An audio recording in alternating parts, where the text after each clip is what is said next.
चलिए current electricity हम लोग स्टार्ट करते हैं। तो इसमें जो है दो टॉपिक आपका इलेक्ट्रिक कंडक्शन और सर्किट के हैं।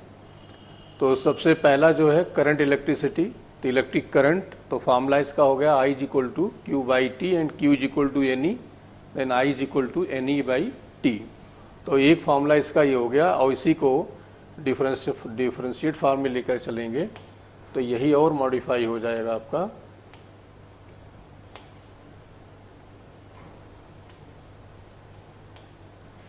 इसी को लिखेंगे डी क्यू अपान डी टी। ठीक, जो वेरिएबल डाटा आपका चार्ज कर दिया जाएगा तो ये आ जाएगा। तो I is equal to Q by T is equal to N E by T या D Q by D T. इसके बाद इसमें थ्योरेटिकल क्वेश्चन की डिफरेंट सब्सटेंसेज में जो चार्ज कैरियर्स अलग अलग होते हैं, कंडक्टर में ड्यू टू इलेक्ट्रॉन हो गया, सेमीकंडक्टर में इलेक्ट्रॉन एंड होल्स हो गया, और बाकी डिस्चार्ज ट्यूब है, सॉल्यूशंस हैं, इसमें positive and negative charge ions की वजह से होता है। सेकंड फार्मूला, इसी में यदि कोई जो है चार्ज पार्टिकल रोटेट करता, फ्रीक्वेंसी दी गई है, तो हमने ये बताया था कि ये जो टी है इसको हम कैपिटल टी मान लेते हैं, टाइम पीरियड मान लेते हैं, तो 1/t हो जाता फ्रीक्वेंसी। तो I is equal to Q into F is equal to Q by T is.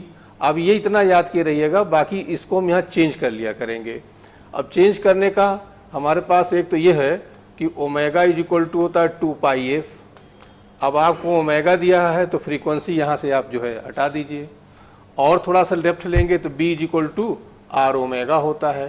तो ये चीज़ें आपको मिलेंगी, और यही फार्मूला आपका मैग्नेट में भी वहाँ था जहाँ पर मैग्नेटिक फील्ड सेंटर पे फाइंड करना होता था। तो ये भी क्वेश्चन कई बार आया है, तो ये भी इंपॉर्टेंट फार्मूला है, ये भी इंपॉर्टेंट फार्मूला है आपका। इसके बाद ये फार्मूला आता है कि ये कोई कंडक्टर है और इस कंडक्टर का जो है क्रॉस सेक्शनल एरिया A दिया है, n जो है यहाँ पर number of charge particle per unit volume है। ठीक, ये n और ये n दोनों अलग अलग हैं, वो जो है नंबर ऑफ चार्ज पार्टिकल्स हैं और ये नंबर ऑफ चार्ज का पार्टिकल पर यूनिट वॉल्यूम। जैसे कंडक्टर केस में 29 पर मीटर क्यूब, तो ये पर मीटर क्यूब इसकी यूनिट हो जाती है। तो यहाँ पर I is equal to N E A B D, B D आपका क्या हो गया, ड्रिफ्ट वेलोसिटी हो गया, I करंट हो गया, E जो है चार्ज हो गया। तो एक तो फार्मूला ये भी आपका है, आया हुआ है, ये भी बहुत इंपॉर्टेंट नहीं लेकिन हाँ आ जाता है क्वेश्चन। तो ये आपके 3 फार्मूले यहाँ पर मिले। अब हम लोग आते हैं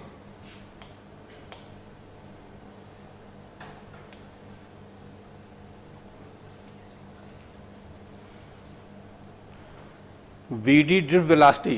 तो ड्रिफ्ट वेलोसिटी का जो है ई टाउ, जैसे टी अपान 2m ऐसे याद के, टी टाउ ई अपान 2m, तो याद करने में आसान रहेगा, टी अपान 2m। अब टाउ रिलैक्सेशन टाइम होता है, ई इलेक्ट्रिक फील्ड है, ई चार्ज हो गया और m हो गया मास ऑफ इलेक्ट्रॉन हो गया। तो कभी कभी ये पूछ लेते हैं ड्रिफ्ट वेलोसिटी डिपेंड किस पर करती है, तो इन चीज़ों पर आपकी डिपेंडेंस है। तो B D is equal to tau मतलब T upon 2m, B D drift velocity हो गया, ई इलेक्ट्रिक फील्ड हो गया, टाउ रिलैक्सेशन टाइम हो गया, m मास ऑफ इलेक्ट्रॉन हो गया। तो ये क्वेश्चन भी अभी जो है मैचिंग में आ गया था IT वगैरह में, तो इसको भी याद किए रहिएगा, न्यूमेरिकल नहीं, ऐसे मैच या फार्मूला पूछ लेते हैं। दूसरा tau is equal to lambda upon B. अब टाउ इज इक्वल टू मतलब ये फार्मूला वही होगा, b is equal to D by T, lambda mean distance हो गया और टाउ रिलैक्सेशन टाइम, इस पर कोई खास क्वेश्चन नहीं आया है। इसके बाद आते हैं हम लोग मोबिलिटी। तो मोबिलिटी ऑफ चार्ज कैरियर्स, ये क्या होता है, drift velocity upon electric field. ठीक, तो इस पर अभी जल्दी में एक क्वेश्चन एक पूछा गया, पहले तो नहीं आता था, लेकिन इसकी यूनिट डायमेंशन जरूर देखिएगा कि ड्रिफ्ट वेलोसिटी की यूनिट रखेंगे, इलेक्ट्रिक फील्ड रख लेंगे, तो यहाँ से हम यूनिट डायमेंशन इसकी निकाल सकते हैं। तो मोबिलिटी जो होता है mu is equal to B D upon E, और इसका जो है ज़रूरत सेमीकंडक्टर के क्वेश्चन में एक क्वेश्चन वहाँ से आ जाता है। फिर इसके बाद आते हैं I और J में करंट डेंसिटी में relation. Actually J is equal to जो होता है, J ये होता है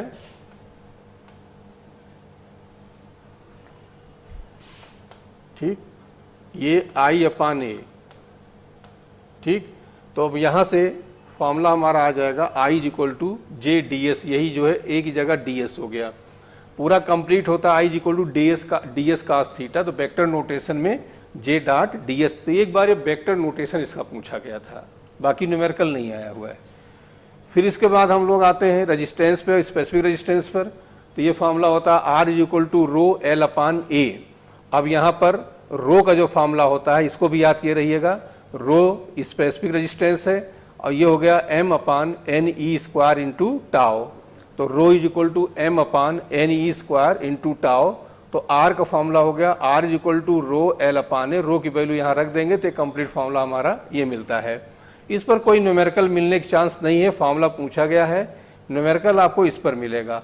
तो ये आपका मतलब का ज़्यादा है, R is equal to rho L upon A. ठीक, इसको भी याद किए रहिएगा, ये फार्मूला ऐसे पूछ लिया गया है।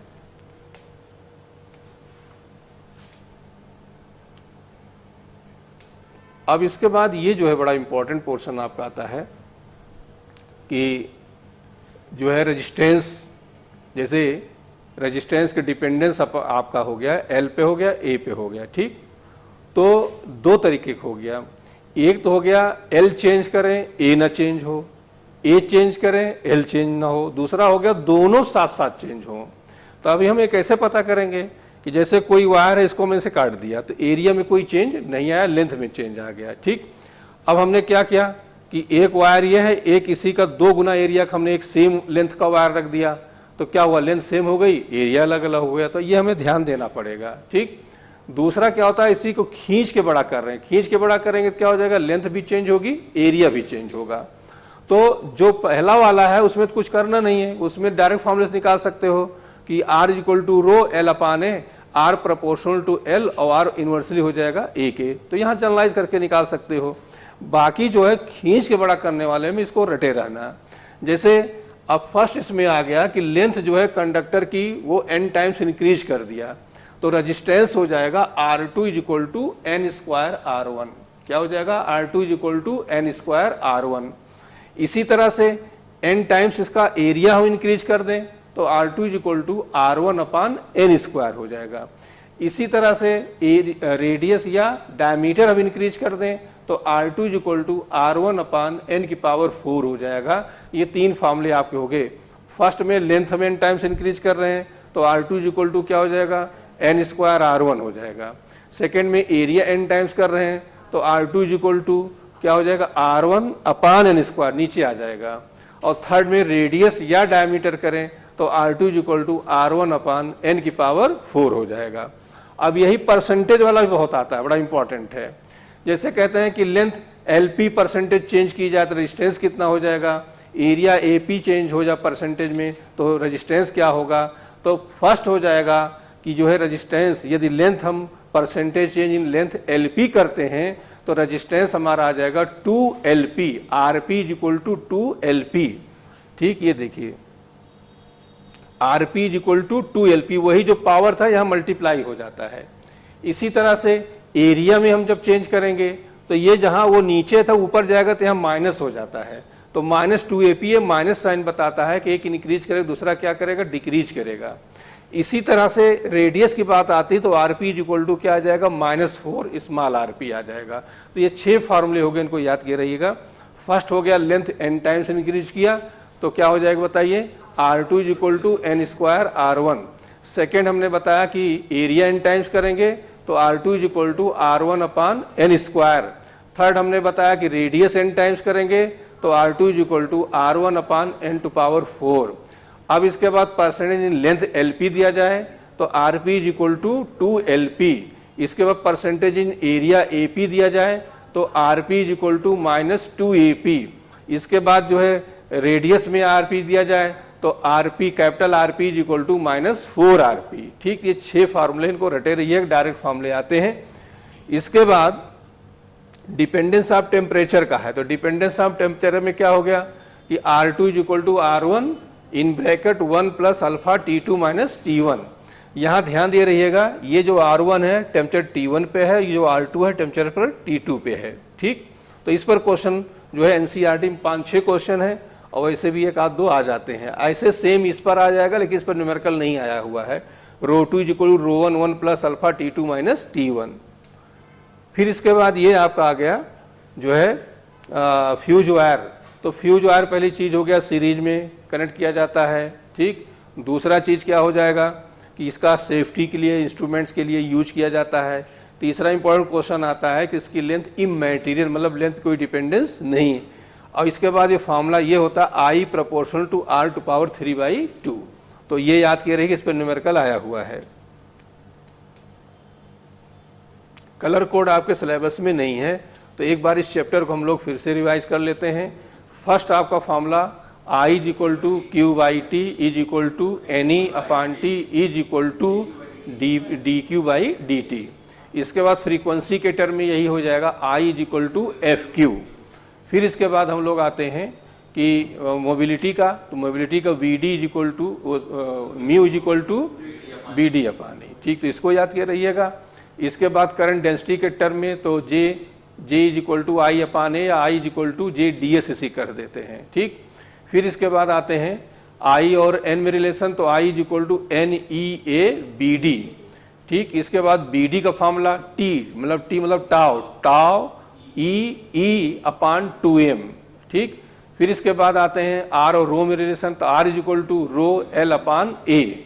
तो ये फॉर्मूले इधर हो गए। इसके बाद हम लोग आते हैं कि जब वो कोई एक चीज़ बदले दूसरा न बदले, तो वहाँ हम डायरेक्ट निकाल देंगे R proportional to L, R inversely A, ये से काम चला लेंगे। लेकिन जब दोनों साथ साथ चेंज हो रहे हों, तो लेंथ जब इंक्रीज कर दिया जाए n टाइम्स, तो R2 is equal to N² R1।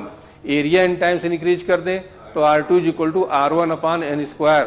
Radius n times कर दें तो R2 is equal to R1/n⁴। Percentage change दिया गया हो LP, तो RP is equal to 2LP। Percentage change AP, तो RP is equal to -2AP। Percentage in radius small rp, तो capital RP is equal to -4RP। और इसके बाद temperature dependence में आते हैं, तो R2 is equal to R1 1 plus alpha T2 minus. ठीक, और इसके बाद फ्यूज वायर में हमने क्या बताया कि I proportional to R to power 3/2, ये फॉर्मूला आपका हो गया। बाकी ये कॉन्सेप्ट है कि इसका जो लेंथ होता है करंट कैपेसिटी का इमैटेरियल होता है, मतलब डिपेंडेंस नहीं होती है, ये बहुत बार आया हुआ है। और इसके बाद ये सीरीज में कनेक्ट किया जाता है, सेफ्टी या फॉर इंस्ट्रूमेंट्स यूज किया जाता है। ठीक, कलर कोड सिलेबस में नहीं है, इसलिए इसको करने की ज़रूरत नहीं है। अब इसके बाद आते हैं रेजिस्टेंस कॉम्बिनेशन। रेजिस्टेंस सीरीज में, तो सीरीज में ये कैपेसिटी का जस्ट अपोजिट होता है, तो R series equal to R1 plus R2 plus R3। और 1 पैरेलल में 1/RP equal to 1/R1 plus 1/R2 plus 1/R3। ठीक, इसके बाद ये दिया है कि जैसे if n identical resistances are connected in series then R equivalent, तो R इक्विवेलेंट NR हो जाएगा।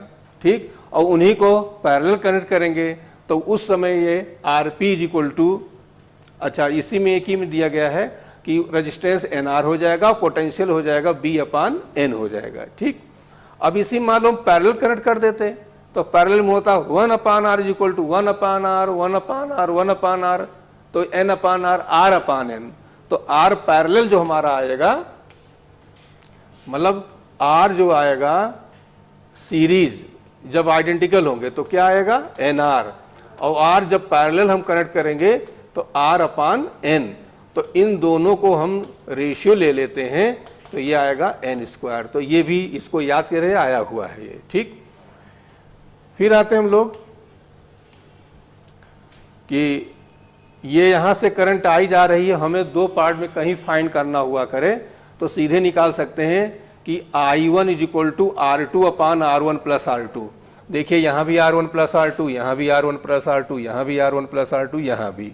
यहाँ I तो I हो जाएगा, यहाँ B है तो यहाँ B हो जाएगा। अब ऊपर क्या आता है, इसके लिए हम लोग ये देखेंगे कि यहाँ पर क्या होता है कि I जो होता है 1/R होता है। तो जब I1 लेंगे तो ऊपर क्या होगा R2, और I2 लेंगे तो ऊपर क्या होगा R1, और ये होता है B प्रोपोर्शनल टू R।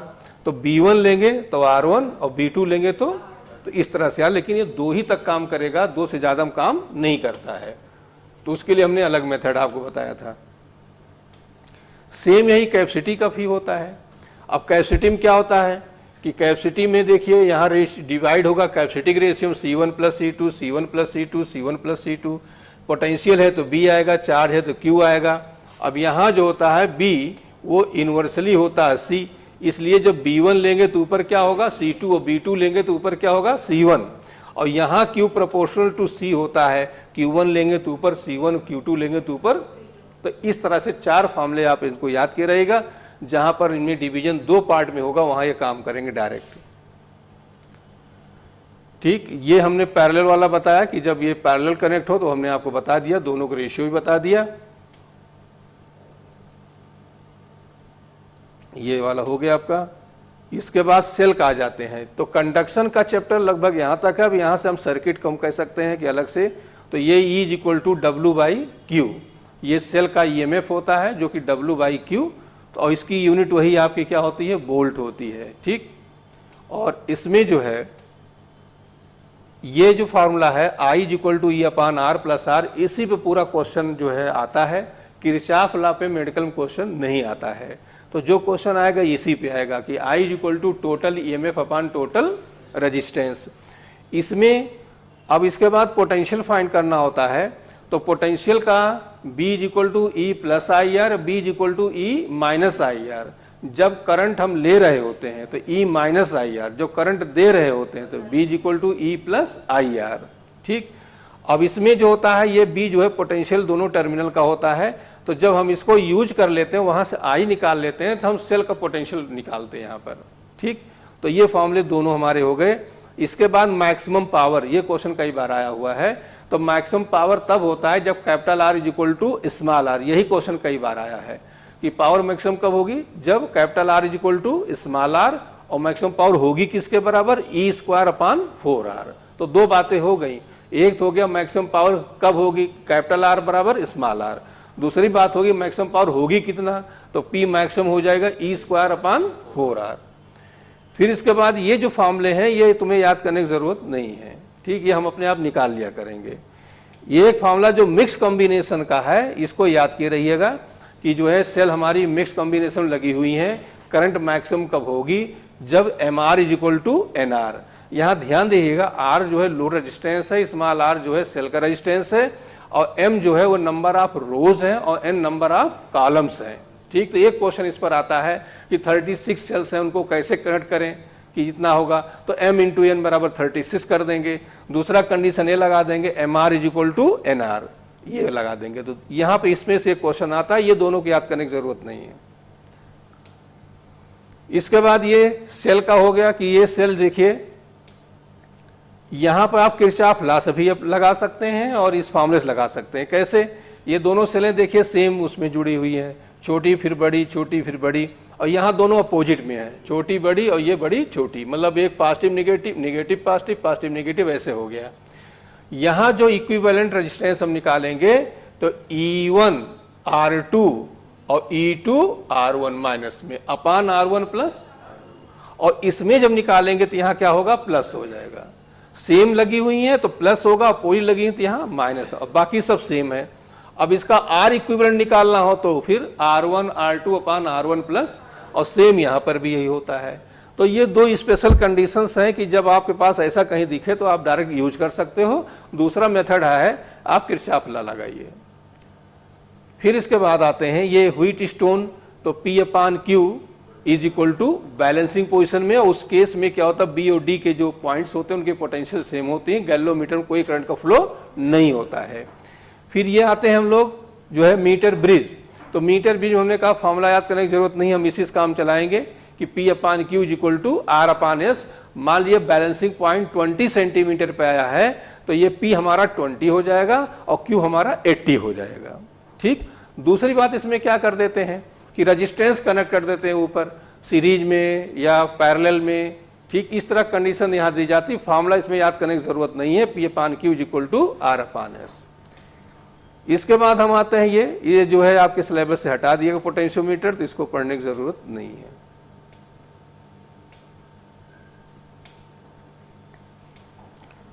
अब ये जो है कन्वर्जन गैल्वेनोमीटर का मीटर का, तो ये आपका इंपॉर्टेंट पोर्शन है, ये भी आता है, तो इसको ध्यान दे रहिएगा।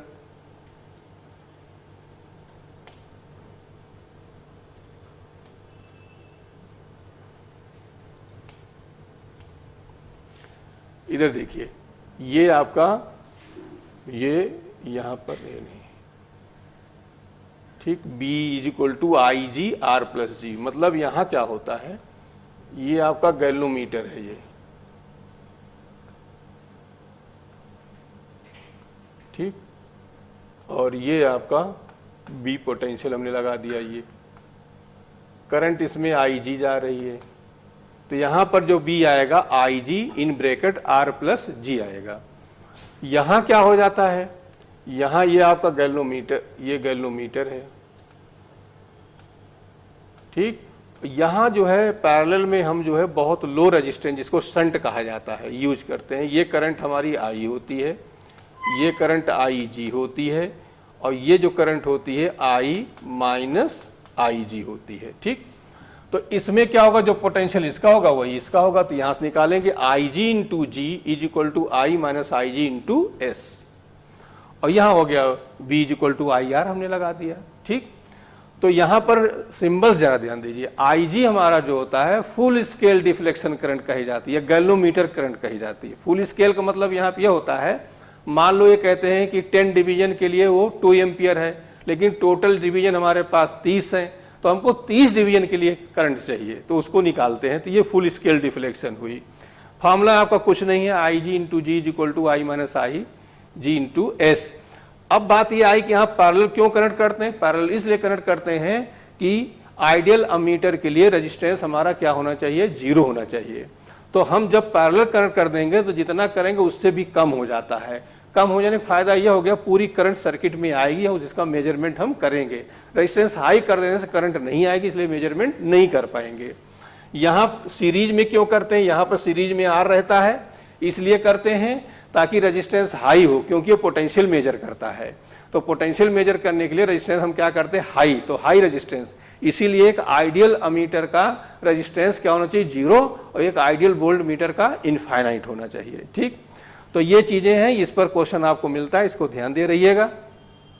इसी में एक चीज और है कि सेंसिटिविटी इसकी हमें बढ़ानी हो तो हम क्या करेंगे, इसमें G/N मतलब कि जो रेजिस्टेंस है, जैसे यहाँ पर n-1 इंटू जी, इतना रेजिस्टेंस हम क्या करेंगे, सीरीज में कनेक्ट करेंगे, ये बढ़ा देते हैं। और यहाँ G/n-1 ये कैसे कनेक्ट करेंगे, पैरेलल में घटा देते हैं। जैसे मान लो G का है 100, हमें 10 गुना बढ़ाना है, तो 100/10-1 हम इतना क्या करेंगे, पैरेलल में कनेक्ट करेंगे, और यहाँ क्या करेंगे, सीरीज में कनेक्ट करेंगे।